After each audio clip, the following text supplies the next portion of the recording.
BigCountryPreps.com. I'm Evan Wren, and this is the countdown to two-a-days series. Our daily look at an area football team and the key questions we'll be answering about that team on our August 20th preseason preview here at BigCountryPreps.com.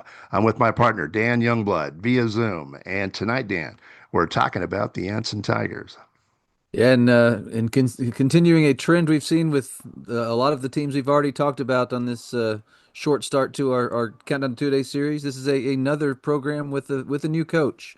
Corey McCombs left over the offseason. He was been replaced by his offensive coordinator Kyle Wheeler. So they're staying in house with that hire. So it's yet another program. We had so much turnover, more than I can ever remember in the area this year. But this Anson team is one that will have a new coach this year, and he's going to inherit a pretty good group. 14 of 21 lettermen back, including 6 offensive and 8 defensive starters from last year's team, which really took a nice step forward, going 8-4, winning a playoff game, have a winning record in a really tough district. So. Coach Wheeler will inherit a pretty good group, but there will be some questions. We'll talk about those here in just a few minutes. All right, and before we do that, before we take a look at Anson, we need to remind you folks to please hit the subscribe button on YouTube. It is free. Please hit that and then hit the bell, the little bell, which will give you notifications each and every time we come up with a new video here on YouTube.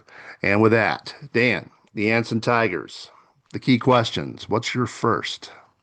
I think the first one we'll start with Coach Wheeler. This is one of the situations we've already talked about a program or two that has done the same thing where they did go internal. They are promoting an assistant with Coach Kyle Wheeler having been the offensive coordinator there. I'm just interested to see how much of kind of the foundation that Coach McCombs laid the last 3 years, and he did a really nice job. How much of that foundation they're going to build from, what kind of changes are going to be made, and kind of what differences we will see. We talk about this a lot. Even when it is an internal hire, you're going to see some changes. There's always some transition. I'm just interested to see kind of how much of the culture, how much of terminology, how much of scheme we will see change with the transition from Coach McCombs to Coach Wheeler. One thing I'm curious about, this team is not that big. If you look at them on paper, there's not a lot of size on the Anson roster, the preseason roster. So my question is, are they going to run a system that can compensate for that lack of size? Because they don't, at least on paper, they don't look big enough to line up and just knock people over all night. So how are they going to handle that? Spread the field and throw it around? That's possible. And they do have good skill in order to do that. So it's just interesting to me to see how they might go about moving the football. That is interesting. I mean, obviously, the one big thing there is Coach Wheeler was the OC there. They were running a spread system, although they were pretty balanced. So, will be interesting to see kind of what they decide to do there this year. My last question, it's more about opportunity. This is a district that last year you had a really good, really experienced Stanford team that went all the way to the state championship game. You had a Holly program that's been one of the best in the area, if not region, if not state, the last 6 years. I think there's a chance, an opportunity if those teams take a step back, and they might, just with the personnel they've lost. Can Anson kind of slide in there and compete at the top of this district this year? I think obviously you got Cisco kind of there in the background as well. That's a great program that's had a lot of history. But I'm kind of eager to see if this is a year where Anson can take another step forward. Like I said, they took a big one last year, getting to that 8-win mark, getting that playoff win.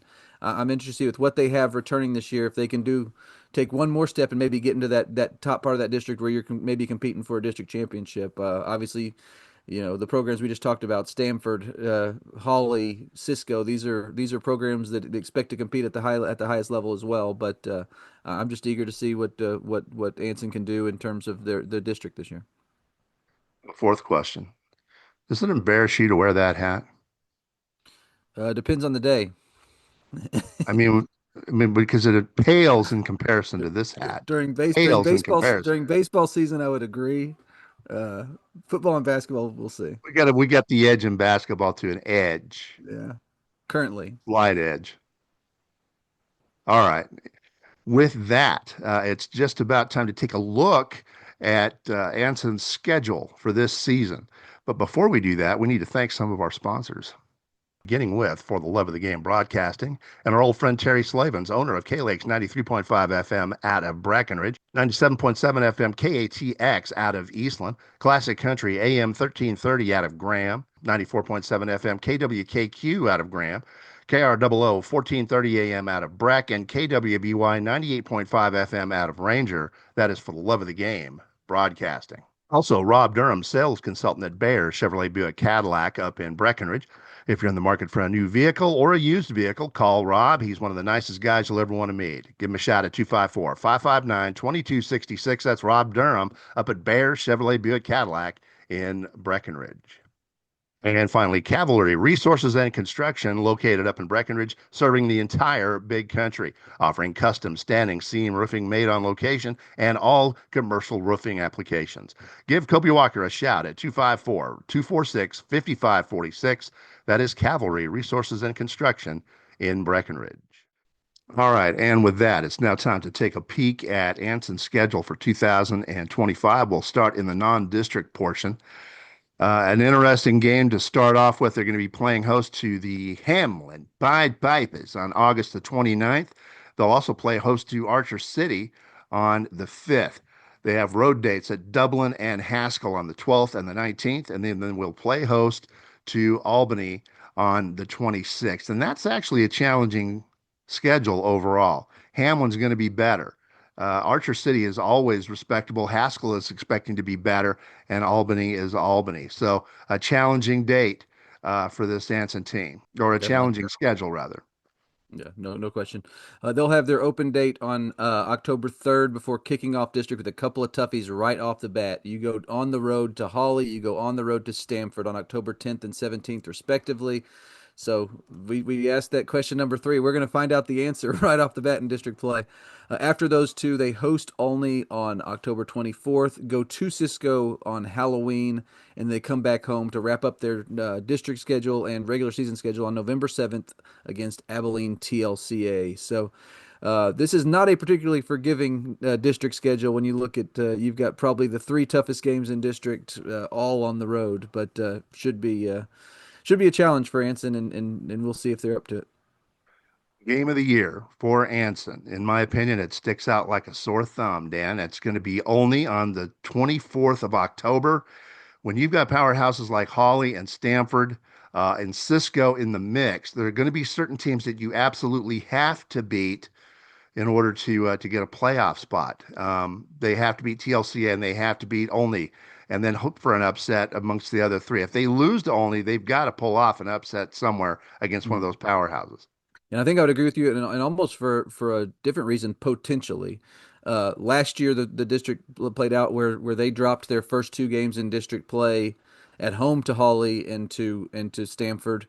If that happens again on the road, that becomes even bigger. I think for just psychologically, if you lose three games in a row, there's a chance your season kind of spirals out of control. But obviously, ideally, you take one or both of those Holly and Stanford games, and it's kind of a moot point. But if that doesn't happen, that only game could become really big, because that's kind of where you save your season potentially. But I do agree with you. I think that only game's the one that if they're going to achieve the goals they have of getting to the playoffs and potentially doing something in it, that's one you've got to win. Because if you win that, then you look at the rest of the schedule at Cisco. Cisco's a little down last year, but you never know with that program. You expect them to be good, and then They'll be you better, close and this. that one's on the road. So Yeah, and yeah. then you close the season with what should be a win against TLCA. So uh, I think one thing that helped them last year, Anson last year, was finishing their regular season on a three-game winning streak, which allowed them to kind of have some momentum in the playoffs. And I think that could happen again this year, but it all starts with that all-night game. So you and I are in complete agreement there. All right, and with that, it's about time to wrap up this edition of the Countdown to Two-A-Day series, the Anson Tigers. But before we do that, we want to remind you folks that on August 20th, that is the big day here at Big Country Preps. That's the day of our annual preseason preview. We have previews of all 45 11-man teams that we cover. We'll have player features, over 40 player features. We'll have opinion pieces, we'll have stats, we'll have standings. We'll have predictions. You name it, it's going to have it, and that's going to be a ton of reading. I hope you're saving some time to look it over because it's a lot of information about big country football. Be there August 20th. In the meantime, thank you for joining us for this episode of our Countdown to Two-A-Day series. And make sure you come back tomorrow when we feature the Cisco Lobos here at BigCountryPreps.com.